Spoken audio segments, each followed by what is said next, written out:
Hello everyone, my name is Aivaras. I'm from Lithuania, Kaunas, Hollister Incorporated, and I'm working in Continence Care site, and I want to speak with you about that COVID situation.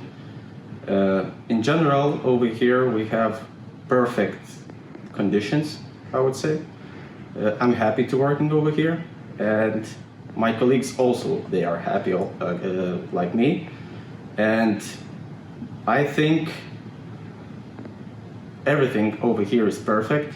For me personally, we get personal thermometers over here to check our temperature. We get disinfection liquid, that's also a really good thing. And the most difficult part for me, I would say, the distance between our colleagues and to each other. And that thing is most difficult for me, because when you want to speak with somebody, you need to keep that 2 meters away from each other and stuff like that. But overall, I'm feeling perfect, and I'm feeling really glad to be over here and be a part of that.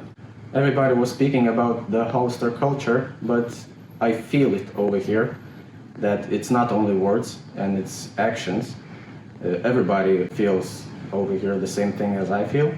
In that pandemic time, I feel that priority is our customers and of course our associates.